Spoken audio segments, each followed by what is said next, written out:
Tarde, gracias por el mensaje que tienes preparado para nosotros. Te pedimos de antemano, Señor, que nos des la humildad suficiente para escuchar tu palabra, para ser redargüidos por tu Espíritu Santo, para volver a ser enseñados de ti, corregir aquello que haya que cambiar en nuestras vidas. Seguramente tu palabra, como siempre, resonará en nuestro corazón y pondrá delante de nosotros retos que habremos de tomar la decisión de ponernos en tus manos para que tú los logres, Señor, porque será solamente en tu fuerza. Permite que si alguna palabra pueda llegar a nuestros oídos, que sea, Señor, la que sale de tu boca. Que si alguna reflexión pueda quedar en nosotros, que sea por tu gracia. Y si podemos, Señor, poner en práctica este don que tú nos regalas en esta tarde, que sea para honrar y glorificar tu nombre. Gracias por la presencia de cada uno. Bendice tu mensaje. Permite que se cumpla de nuevo tu promesa de que no regresará a ti vacía, sino antes hará en cada uno de nosotros conforme sea tu voluntad. Te lo pedimos así en el nombre de Cristo nuestro Salvador. Amén. Gracias, hermanos. Siéntense, por favor. Miguel, bienvenido. Qué gusto verte. Igualmente a todos, hermanos, pero Lisbeth, hacía tiempo también que no nos saludábamos. Qué gusto poder saludarles y abrazarles. Igualmente. Tenemos casi el cierre de esta serie, hermanos. El próximo sábado queda un poquito libre. Elías tiene la oportunidad de ir a hacer el cierre de la serie o quizás darnos un mensaje libre. El último de los frutos de la carne que cita esta porción de Gálatas 5, 20 y 21, tiene una palabra ahí bastante interesante, difícil de analizar en este lugar, es la palabra orgías, subtitulado El pecado de los excesos. No se alcanza a ver, pero elegí la imagen, esa que reprodujo las Olimpiadas, ¿se acuerdan? Con el dios bajo al centro y esa idea que generó mucha polémica, nada más con la intención de decir, es muy actual estar hablando de esto y vamos a tratar no solamente de atender lo que significa el fruto de la carne, que está citado, sino otra vez, como han sido las últimas ocasiones, dar una serie de sugerencias, lineamientos, directrices para que nuestra interpretación bíblica sea más adecuada, sea correcta. Así que vamos a empezar con las sugerencias. Lo primero, cita una anécdota de un hombre que queriendo ser recibido por un sabio, pidió anuencia con él y cuando finalmente estuvo frente a él, la imagen es la que quiero que quede en su mente. Entonces el maestro le dio la bienvenida, le puso un vaso y empezó a servir en ella un líquido para que bebiera, con la sorpresa de que cuando el vaso se llenó, el maestro seguía sirviendo. Y aquel discípulo o intento de discípulo se sorprendió y dijo, ¿qué está pasando con este maestro? Seguramente no está muy bien de sus facultades porque no se ha dado cuenta que ya el vaso está lleno y lo sigue llenando y se está derramando. Y el maestro se está tirando líquido. Y le dijo, esta es tu primera lección. Si tu vaso está lleno, yo ya no puedo echar más. Si nosotros, hermanos, venimos a la Biblia pensando que ya tenemos la respuesta, no hay nada que la Biblia nos quiera enseñar, nos pueda enseñar, porque ya estamos llenos. Lo primero que tenemos que hacer al leer el texto es vaciarnos. Es decirle al Señor, Señor, todo lo que antes sabía, hoy voy a vivir como un niño, con la mente en blanco, dispuesto a que tú me enseñes. Así que voy a vaciar lo que yo sé para que tú puedas llenar. Estoy seguro, hermanos, que cuando yo dije el término, ustedes ya tienen muchas ideas en su mente. Y ya estamos con la idea de qué significará y obviamente pues está muy mal. Y este pecado que tiene que ver con una depravación sexual y relaciones sexuales multitudinarias y todo eso, ¿será eso? A lo mejor nosotros ya lo creemos, cerramos nuestra mente y ya no hay mucho más que enseñar. Vamos a ver si de eso está hablando el apóstol Pablo. Segunda sugerencia. Vayamos a diversas traducciones. Fíjense cómo la misma palabra que en la Reina Valera de edición 95, ahí cito las últimas que leímos, envidias, homicidios, borracheras, ¿y cómo dice? Orgías. Esa es la que estamos tomando en cuenta pero en la Reina Valera actualizada, dice envidias, homicidios, borracheras y suena diferente, ¿no? Si usted toma otra versión de la Biblia, esta palabra, este fruto de la carne, será traducido como banqueteos. La traducción de la palabra actual, son envidiosos, se emborrachan y en sus fiestas hacen. Estamos hablando entonces de una fiesta alocada. Palabra de Dios para todos. La traduce así: envidias, borracheras, parrandas. La nueva traducción viviente: envidias, borracheras, fiestas desenfrenadas. Y la Dios habla hoy, dice, son envidiosos, borrachos y glotones. Cambiamos la mentalidad, ¿va? Entonces, el término orgías tiene que ver, o deberíamos entenderlo como banqueteos, fiestas alocadas, parrandas, fiestas desenfrenadas o glotoneras. ¿Okay? Vamos a ver. Si vamos al original griego, que tenemos hoy muchas herramientas, yo nada más copié y pegué de una página de internet. Dice la palabra original, incluso está escrita ahí en griego, dice cómo se pronuncia. Si usted le hace clic a la bocinita, le dirán en griego cómo se pronuncia comos, algo así. La definición es: la glotonería, banqueteo, es una fiesta de pueblo. Definición 2, desenfreno, como dejar suelto. Esa es la palabra, o es lo que significa la palabra. Por lo tanto, más abajo estaríamos diciendo que la traducción que se hace es glotonería, orgías o glotonerías y banqueteos. Entonces, lo que tenemos que preguntarnos es: ¿qué quiso decir el autor originalmente? ¿A qué se estaba refiriendo? ¿Sí? El apóstol Pablo les está diciendo, o en la mente del apóstol Pablo, cuando escribió la palabra comos, se estaba refiriendo a las fiestas bacanales. ¿Han escuchado el término? Aquellas fiestas del pueblo dirigidas al dios Baco, donde la fiesta se hacía un revuelo en toda la ciudad y había una depravación increíble. Entonces, cuando habla del fruto de la carne, habla Pablo en ese sentido de cuál es el alcance que puede tener una fiesta donde se pierde el control. Para él era muy claro pensar en las fiestas bacanales. Si eso es lo que tenía Pablo en mente y se nos dijo a los Gálatas del primer siglo, ¿qué nos tratará de decir a nosotros la palabra actualmente? Los más jóvenes seguramente tienen claro en su mente a qué se está refiriendo esta palabra, ¿cierto? Porque en la actualidad seguramente han sido testigos, han sido invitados, han sido incluso partícipes de una fiesta donde se frena uno y dice: se me hace que ya se perdió el control aquí. Y lo que vemos en las películas y lo que alguna vez nosotros también experimentamos, de una fiesta donde hay de todo. De eso estamos hablando. Así que no estamos hablando solamente del pecado puramente sexual, sino estamos hablando de una fiesta con todo tipo de excesos. Eso es un fruto de la carne. Vamos a la Biblia para ver qué dice de este término o de esta conducta humana. En Esther capítulo 1 se narra una fiesta así. Dice: aconteció en los días de Asuero, el Asuero que reinó desde la India hasta Etiopía. Los que saben de geografía, desde la India hasta Etiopía. El reino medo-persa, uno de los reinos más poderosos que vino a destruir a los babilonios y se consolidó por 200, 300 años como el más grande de los imperios.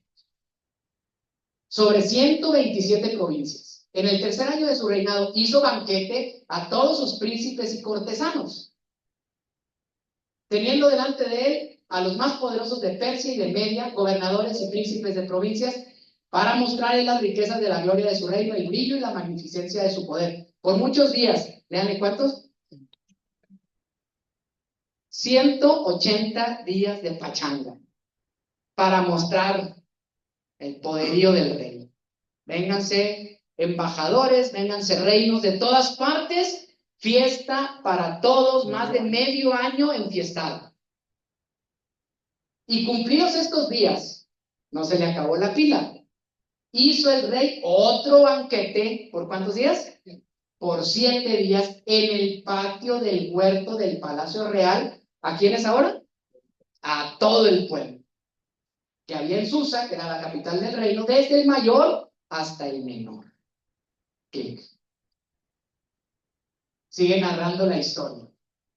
Y daban a beber en vasos de oro y vasos diferentes unos de otros y mucho vino real, de acuerdo con la generosidad del rey. Casi me imaginaron aquí el Cervantino que había. ¿Entiende la referencia para los que han escuchado de esto? Hay fiestas en México, a lo mejor la feria de Aguascalientes, ¿cómo se llama? Feria de San Marcos, el Cervantino, estas fiestas, los carnavales de Río. Pero estos duran una semana. Imagínense la fiesta de Azuero. ¿Okay? Entonces la fiesta está en grande y asimismo la reina Basti hizo banquete para las mujeres en la casa real del rey Azuero.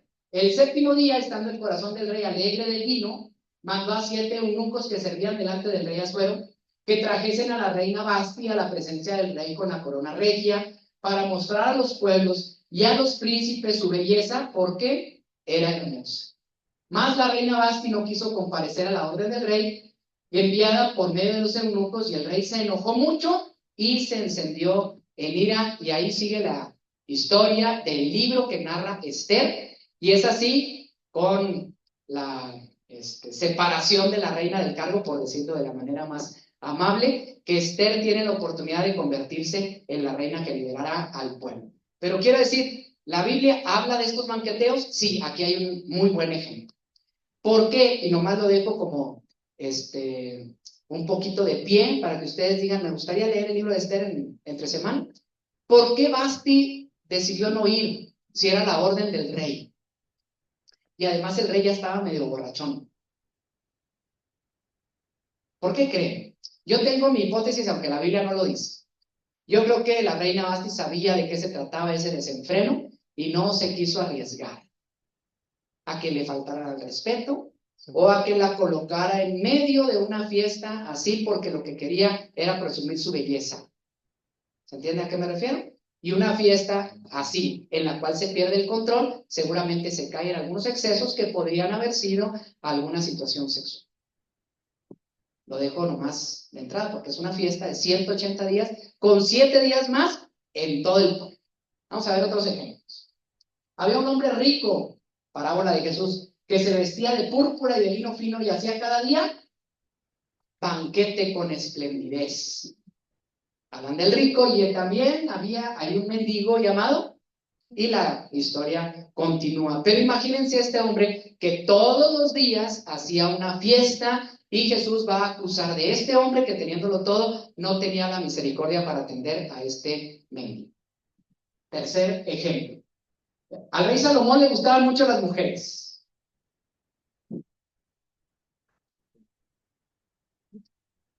Especialmente las que venían de otras partes del mundo.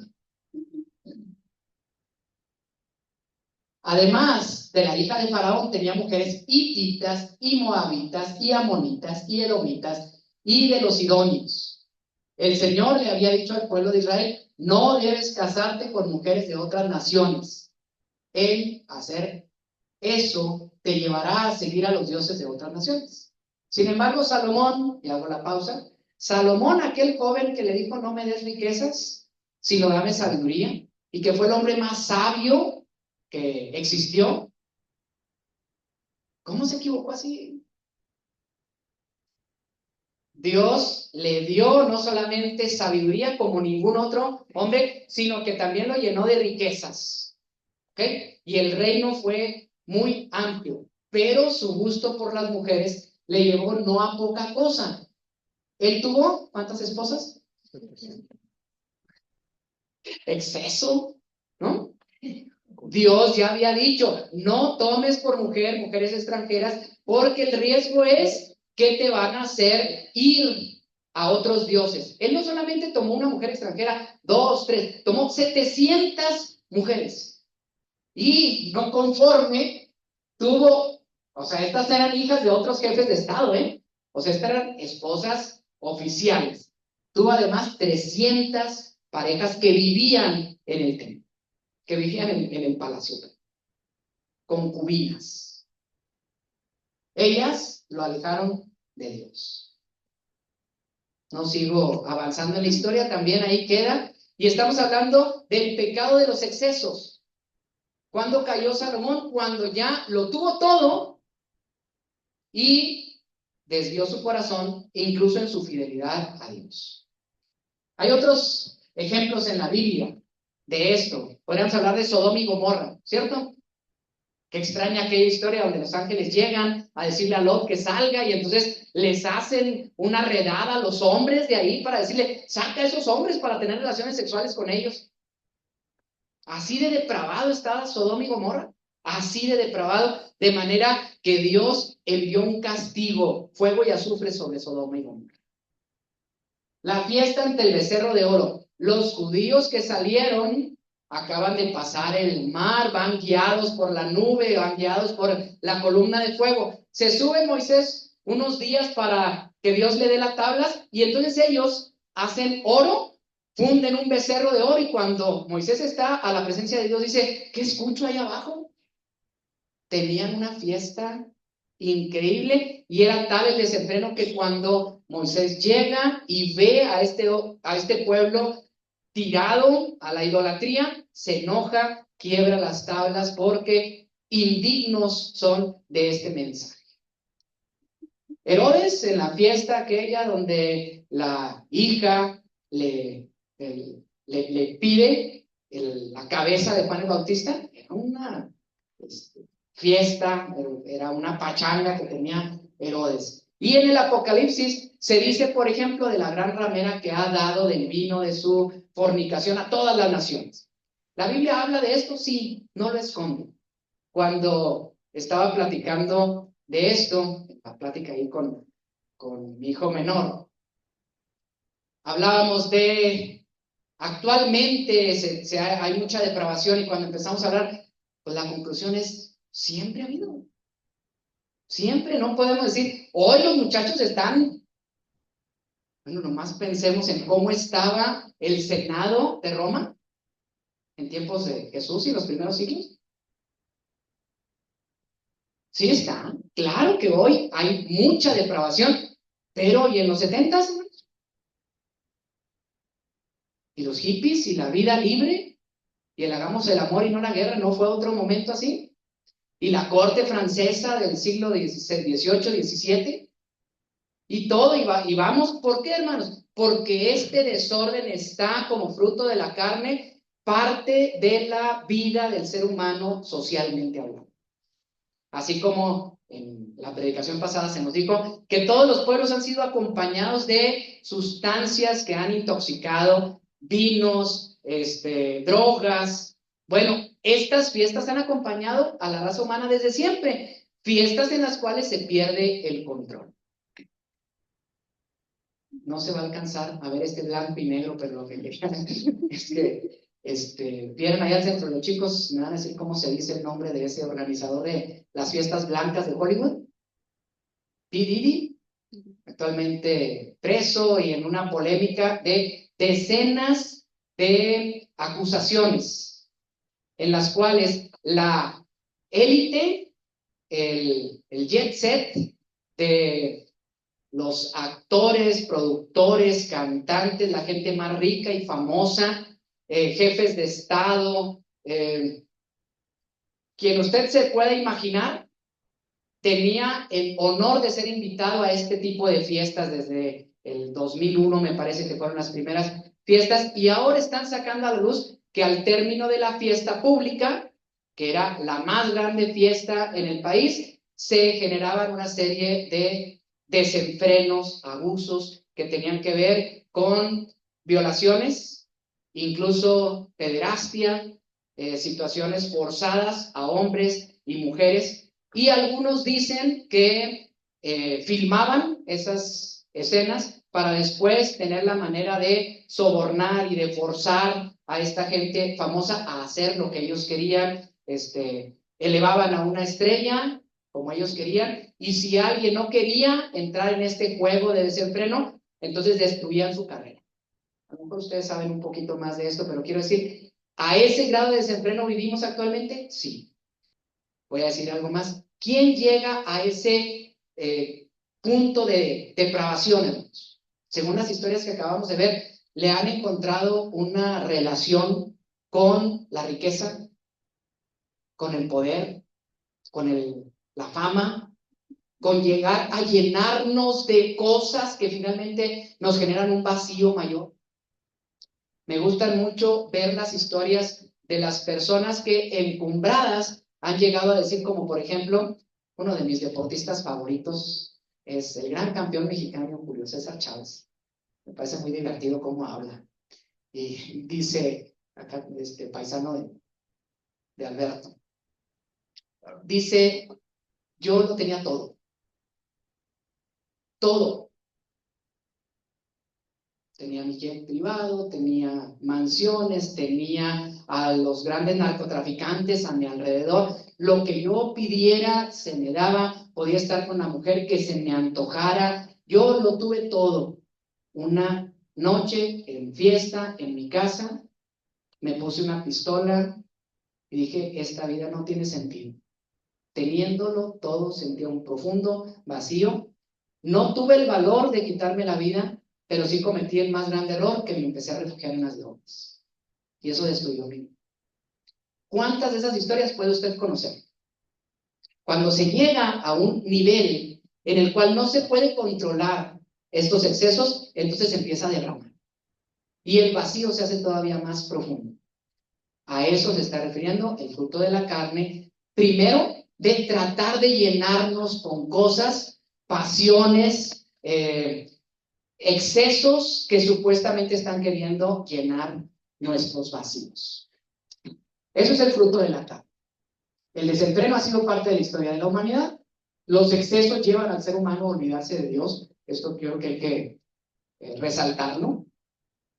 Cuando llegamos a un nivel como esos, no tenemos tiempo para pensar en Dios. Eso nos aleja de Dios, nos nubla el entendimiento. Una vida desordenada normalmente trae consecuencias y consecuencias muy lamentables. ¿Cómo podemos combatir esta inclinación? Quizás nosotros no hemos llegado a esos excesos porque no hemos tenido para llegar a esos excesos. Gracias a Dios. El proverbio dice muy bonito, Señor, no me des pobreza para no blasfemar, pero tampoco me des riqueza en exceso. No vaya a ser que me olvide de ti. Gracias a Dios. Pero, ¿qué tal si tuviéramos la posibilidad? La inclinación va a estar allí. ¿La estamos jugando a nuestro nivel? ¿Estamos sucumbiendo en las capacidades que cada uno tenemos de aspirar a algo más y luego otra cosa y luego otro detalle y luego otra expectativa y luego estamos avanzando en ese desenfreno, en ese exceso? Frenémonos, hermanos. ¿Cómo podemos combatirlo? Bueno, aquí vienen algunas sugerencias. La forma de combatirlo, hermanos, es a través de un fruto espiritual. Dos, particularmente, humildad y dominio propio.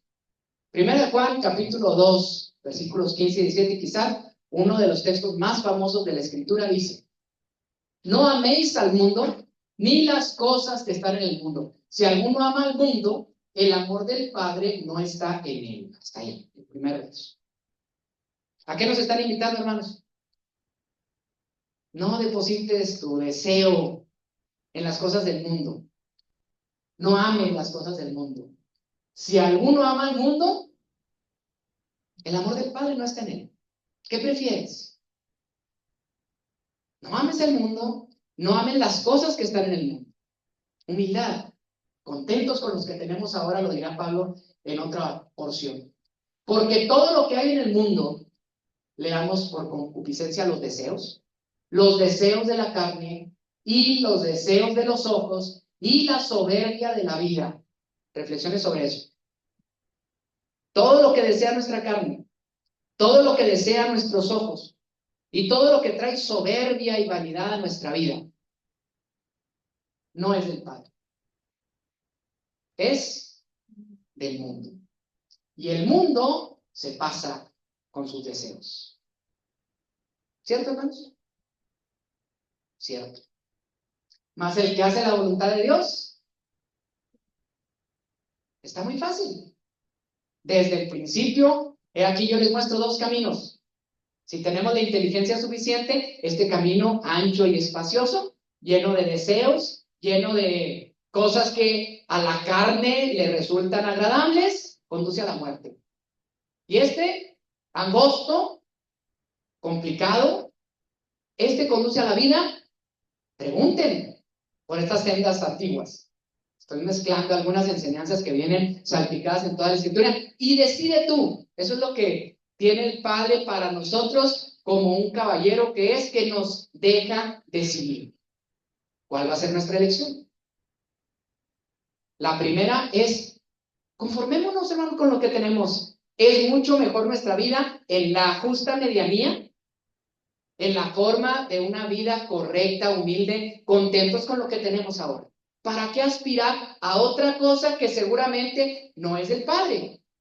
Yo creo que en nuestra oración tiene que ir el Padre nuestro que dice, dame el pan cotidiano, el de cada día.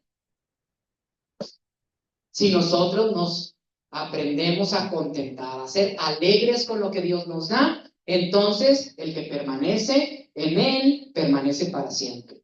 Si nosotros tenemos este vacío de siempre aspirar a otra cosa y siempre tener deseos de la carne y deseos de los ojos y querer siempre más, les tengo una noticia, hermanos. Nunca nos vamos a llenar. Porque cuando alcancemos eso, ¿qué creen? El fruto de la carne nos va a invitar a ponernos una meta más elevada, un deseo mayor, un exceso más grande, otra fiesta, otra sustancia, otra mujer, hasta llegar a 700 y 300 concubinas. Una fiesta que de 7 días se convierte en 180 días.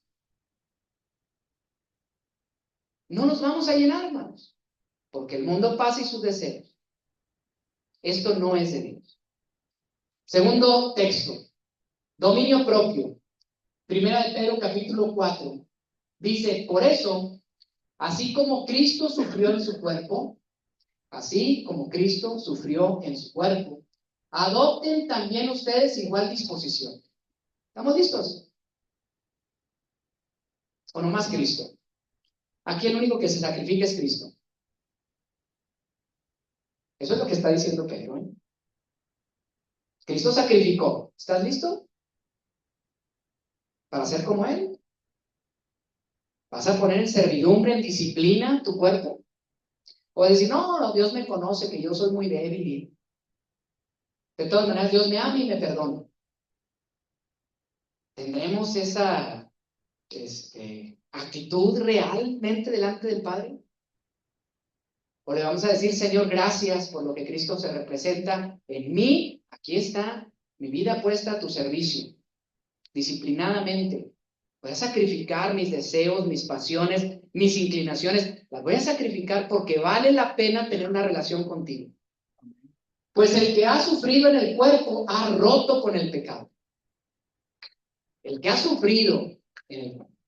Si nosotros le damos rienda suelta al cuerpo, hermanos, no hemos roto con el pecado. No podemos decir que Jesús es mi salvador si no quiero ser salvado del pecado. Vengo a Jesús cuando me doy cuenta que el pecado es algo que me destruye, que es algo que me aleja de Dios, que es algo que me mantiene muerto espiritualmente. Y entonces empiezo a hacer mi parte poniendo en sacrificio mi cuerpo, porque si yo sufro en mi cuerpo, rompo con el pecado, rompo esta relación que yo tenía con el pecado.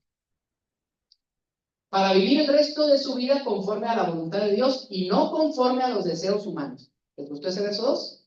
Esa es la idea. La idea de la disciplina, la idea de estar firmes para no sucumbir a estas inclinaciones es vivir el resto de la vida conforme a la voluntad de Dios. Espero sus amenes. Vivir el resto de nuestra vida conforme a la voluntad de Dios. ¿Quién dice yo?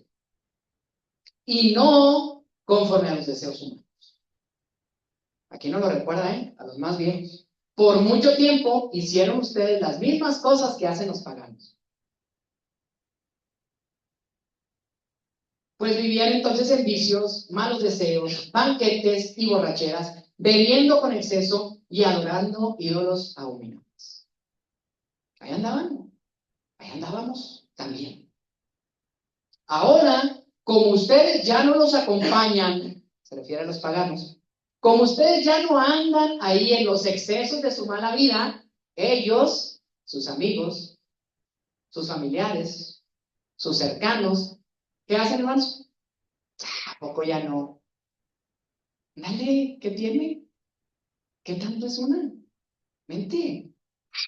Ya te hiciste cristiano. Se extrañan, dice. Y hablan mal de ustedes. Pero ellos tendrán que rendir cuentas ante aquel que está preparado para juzgar a los vivos y a los muertos. Y nosotros también. Nosotros también tendremos que estar delante de Dios. Que queremos responderle al Señor. Gracias, Señor, que me rescataste. Ahora voy a poner a mi cuerpo el dominio propio. No soy yo, es un fruto del Espíritu. Ayúdame, Señor. No puedo solo. Reconozco esta debilidad en mí. Reconozco que veo y todavía siento la cosquillita y quiero ir. Y pues todos lo hacen. Es que, pues, ¿cómo me puedo detener a todo esto que el mundo invita y que empuja, impulsa? Y vemos que las grandes personalidades allá van. Yo quisiera también andar ahí, pero me doy cuenta que no es un camino correcto. Dominio propio. Domínate. Pon en sujeción tus deseos, porque esa es la manera de decirle al Señor, gracias por el sacrificio de Jesús en la cruz por mí, porque me has perdonado y yo quiero hacer lo que corresponde para agradarte a ti. Cerremos, hermanos. La conclusión es la siguiente. Vivimos en un mundo corrompido, pero también decimos gracias a Dios. Miren, hermanos, no sé si estamos exactamente en esta misma idea, pero yo se los voy a decir. Jesús les dijo, ¿somos nosotros mejores que ellos? Hablando de aquellos pueblos a los cuales cayó aquella torre y los mató, eso es lo que decía Jesús. Dios les ha castigado a ellos, pero ¿somos nosotros mejores? Tenemos la misma inclinación. ¿Por qué estamos aquí? Por gracia de Dios. Porque pudiendo estar cualquier otro, Dios dijo, yo quiero que Él esté aquí y escuche mi mensaje. Habiendo Cristo muerto por toda la humanidad, Dios permitió que su corazón, el suyo, hermano, se abriera para decir, quizás ese mensaje es para mí. Muchos otros han tenido el corazón cerrado. ¿Por qué se abrió su corazón?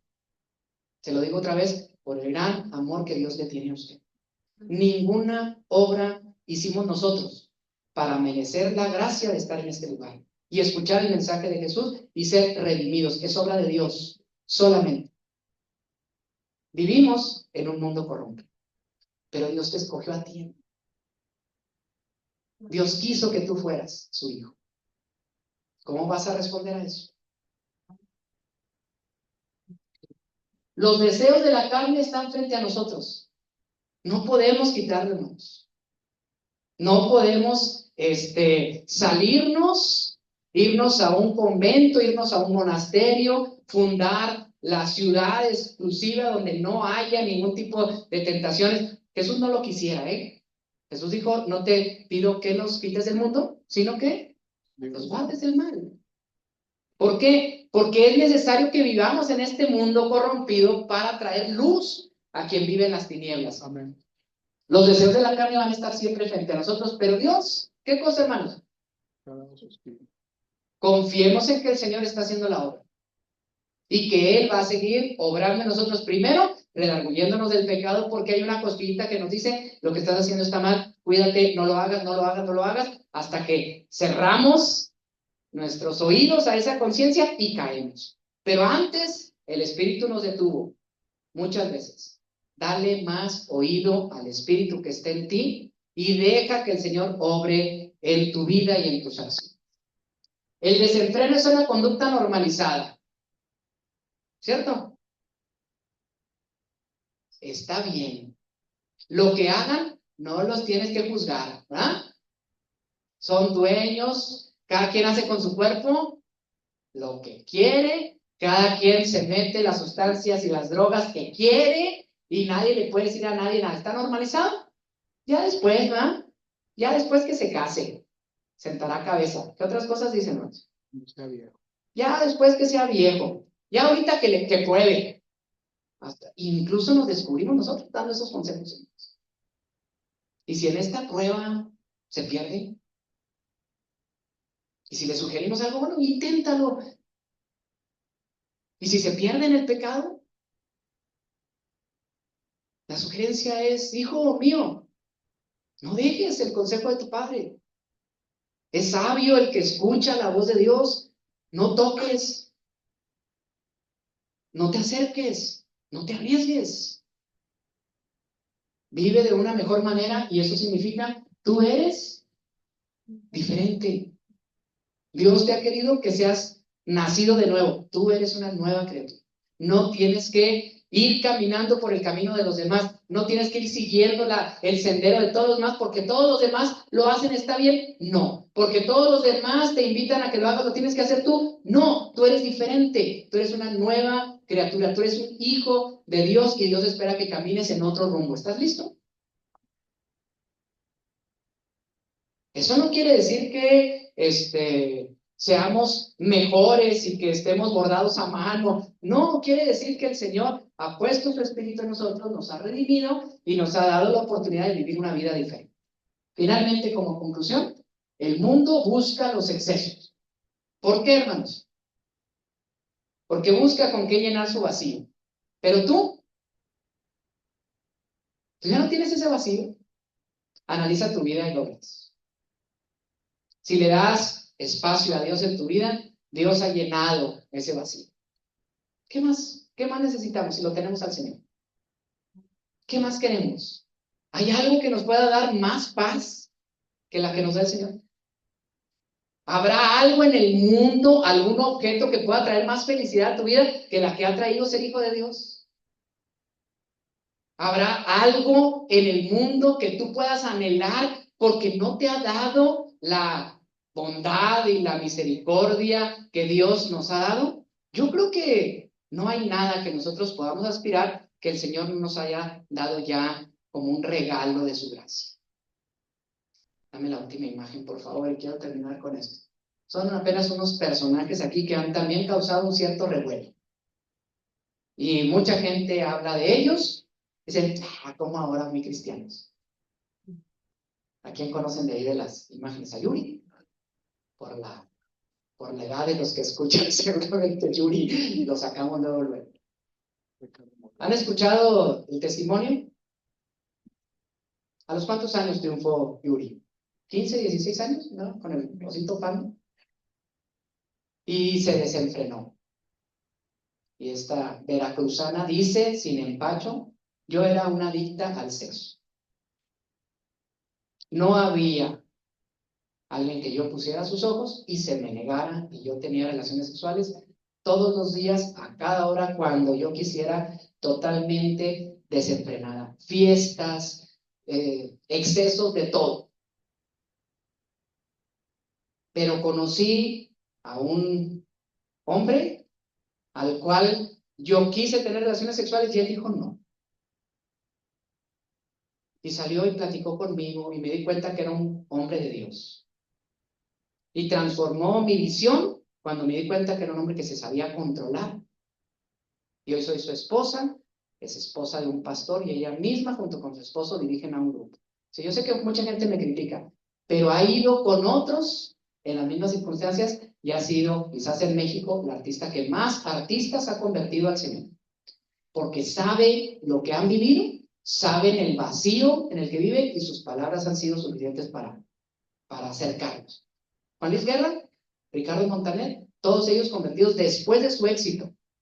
Y los conocemos porque han seguido llevando su su obra musical.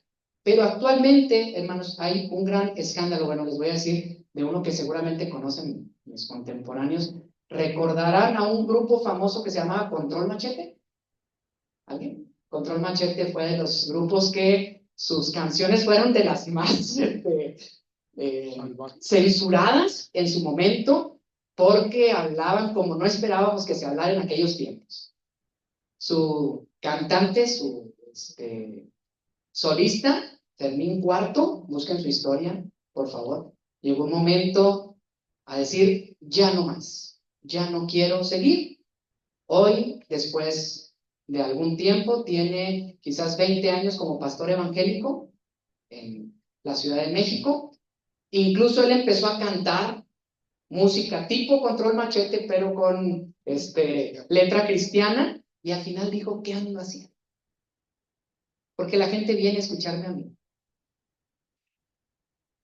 Colgó su micrófono, dejó su grupo musical y dijo, tengo tantas otras cosas que andar hablando, que hoy es un pastor y es un predicador reconocido que hace una labor social con los más pobres, porque él dijo, ya no necesito andar en esa clase de exceso. Y el más famoso actualmente, Daddy Yankee, y un grupo muy grande de reggaetoneros. Y lo quiero decir así, no soy fan de la música, mucho menos de las letras, pero creo que estos hombres llegaron a la cúspide y tuvieron de todo. Y en sus letras denotan una completa depravación. En su concierto final, dijo, conocí al Señor de niño, me alejé, triunfé, llegué a tenerlo todo, pero hoy anhelo tener la paz que el Señor me dio cuando yo era pequeño. Tiró su micrófono y jamás se volvió a subir a un escenario. Hoy predica el evangelio en diferentes lugares y la gente lo sigue condenando. Pero a él no le importa. Y el último testimonio que escuché fue dejado por su esposa. La esposa que lo siguió durante mucho tiempo, no pudo aguantar 1 año y medio la vida cristiana. Pero él continuó. Llegó la disquera, me ofreció millones para la siguiente gira porque estaba en su apogeo. Y dije, nada de lo que me pagues me da la paz que hoy tengo con el Señor. Ya no voy a seguir por ese camino. Quien ha vivido a esos niveles ha podido disfrutar de los placeres que la vida puede ofrecer, que tantos puedan ofrecer. Juan Luis Guerra, para terminar, dijo, estaba yo en una de las giras, me sentía tan vacío que cuando iba a salir al escenario, una persona me habló del Señor y dije, yo quiero tener esa paz, nada más. No puedo tener más paz en mi vida, quiero acercarme de nuevo al Señor.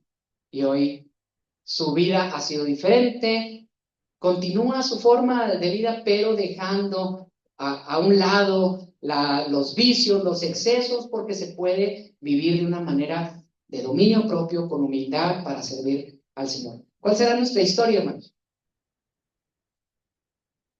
¿Qué se va a decir de nosotros? Ojalá que sea la que el Señor diga de nosotros, la que más nos interese. Este es mi Hijo amado, en él tengo complacencia. Escuchó mi palabra, atendió mi voz, doblegó su corazón, dominó su cuerpo, rompió con el pecado y me sirvió todos los días. Y el que perseverará hasta el fin, Dios les bendiga.